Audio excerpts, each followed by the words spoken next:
for the Europeans to allow African goods to go there. But we are not trading amongst ourselves. We want to trade with somebody outside of the African continent. Intra-African trade alone, if it was encouraged by lifting all these unnecessary barriers, would have generated billions of dollars for the African economy. But unfortunately, we have to buy African products through European companies. And so we are losing out. For example, Ethiopian coffee. Ethiopia, they have one of the best quality coffees in the world. But you as a Gambian, if you want Ethiopian coffee, you have to get it from London or somewhere else. When you could have just purchased it directly from a company in Ethiopia. When you look at travel, if you want to go commercial from here to, okay, maybe Ethiopia, they have Ethiopian Airlines. But if you want to go to any other country, you have to go to Europe first and come to Africa, and then go back to Europe. This is the problem. Why I always tell them that even travel within Africa itself, even within West Africa itself, it's a nightmare. So when traveling alone is a nightmare, you cannot even, that's a big disincentive for trade. So I proposed before, why can't, instead of having this airline, every country having a non-functional airline, why can't we have regional airlines? ECOWAS puts up a fund, sets up a company, an airline. The AU and other different parts of the different regions, sub-regions, have their own airlines. You will realize that then we have a continental airline system under the AU, so that our people can travel in dignity. Now, you want to go to an African country, and then you need a Schengen visa because you have to transit through Europe. What is the connection? So, because we have been talking about this for a long time now, everybody has realized that intra-African trade would bring about economic prosperity and a rapid socio-economic integration of the African continent, without which, forget about a continental government. So everybody's serious now. They realize that now it's not talking for the sake of talking. I think every African leader now has realized that we cannot continue to follow people and expect us to develop. Because if I tell you to follow me, would you ever be ahead of me? No. This is the bottom line.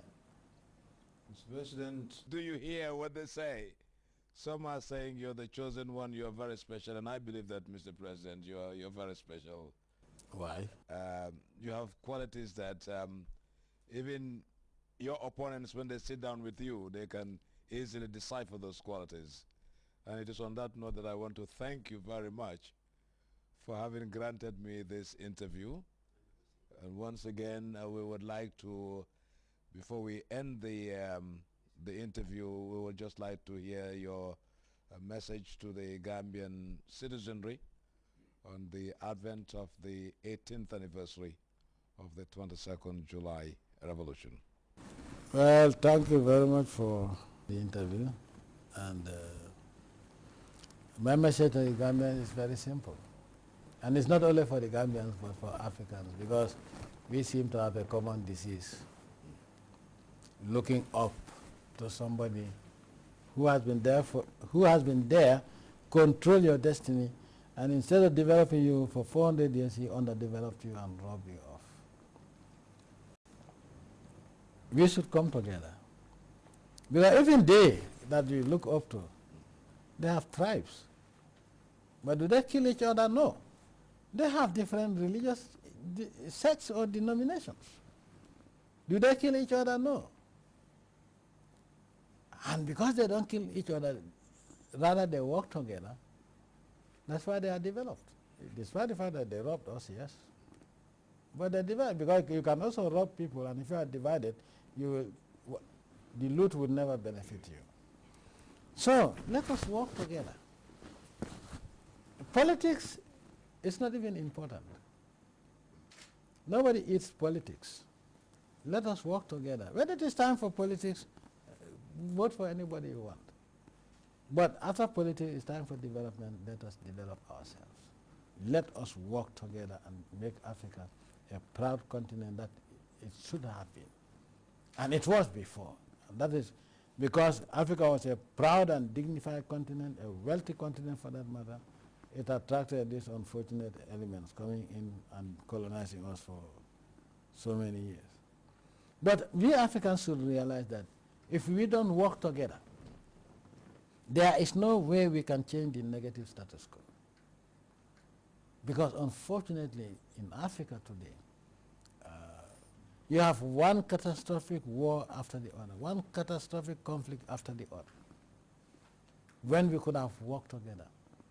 Very few African continents can say we don't have strategic mineral resources.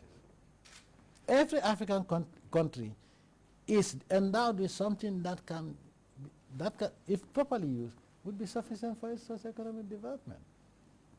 There is no African country, as far as I know today, that is barren of natural resources. But do we give ourselves time to look for it, or the opportunity to look for it? No. You are being harassed by some negative vulture serving foreign interests in the name of opposition. You have people, asylum seekers, trying to pester your life and deviate you, distract you, if you understand what I mean. So you don't even have a chance to even research and look at what you have that you can use for national development. And when they give you a visa, you go there, you're still a nigger. People that believe that, oh yes, I'm this. Wait, in your old age when they don't need you, that is the time you will realize that you made a little mistake, they don't welcome you there. But what is more important is, let us work together. Let us stop these killings, killing each other just because of. Most of the wars in Africa are proxy wars. A country has mineral resources that are needed by two greedy powers. One say, oh, this is mine, and the other say, oh, this is mine. Unfortunately, there are powers outside of the African continent, but they used to be Africans to kill each other for one of them to have it. When are we Africans going to be intelligent enough to know